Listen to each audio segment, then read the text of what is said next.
নমস্কার বন্ধুরা, অনুরাগের ছোঁয়ায় আজকের পর্বে আপনারা দেখতে পাবেন যখন নিচে সবাই কথা বলছিল তখন সোনা এসে দীপাকে মা বলে ডাকে এবং এটা শুনে সবাই খুশি হয়। এতদিন পর দীপার মুখে সে মা ডাকটা শুনতে পেল।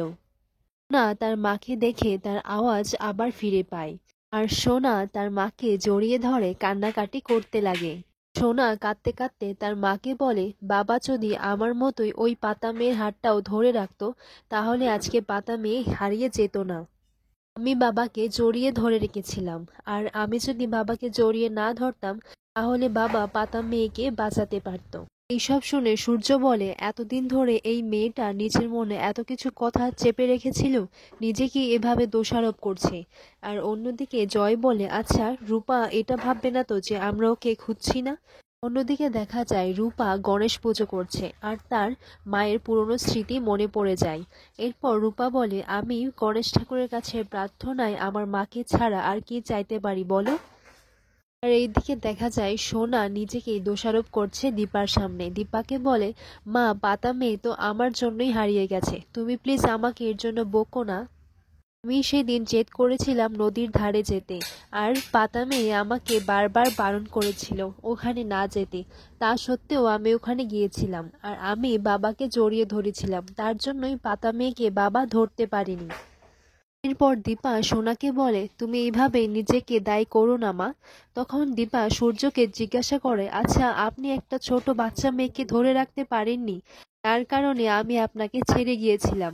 এরপর সেখানেই অনুজা এসে বলে, তুমি এইভাবে সূর্যকে দোষারোপ করছো কেন? এতে তো ওর কোনো দোষ নেই দীপা। এরপর দীপা সূর্যকে বলে, আমি আপনাকে দায়ী করছি না। দীপা সূর্যকে জড়িয়ে ধরে কাঁদতে কাঁদতে বলে, আমি শুধু এইটুকু চিন্তা করছি আমার মেয়েটা কি অবস্থায় আছে, কেমন আছে, ও সুস্থ আছে কিনা। আমি তো ওর কথায় চিন্তা করে আমার মাথাটা ঠিক রাখতে পারছি না।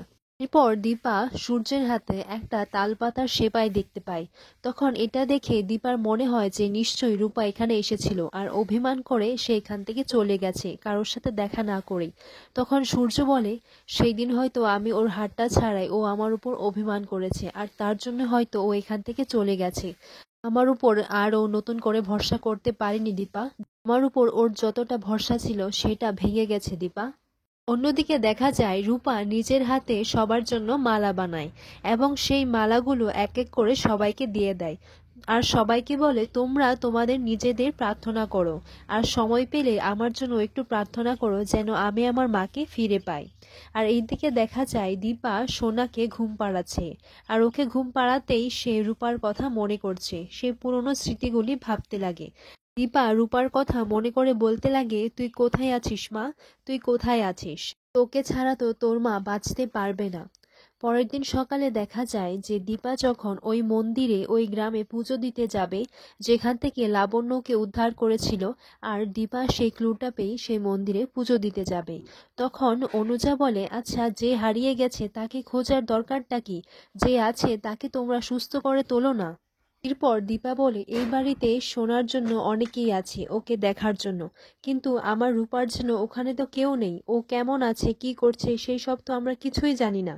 পর সূর্য বলে, আমার মনে হয় না এতে আপত্তি করার কিছু আছে, আমরা তো ওর নামে পুজো দিতে যাচ্ছি আর সোনা তো এখানেই আছে।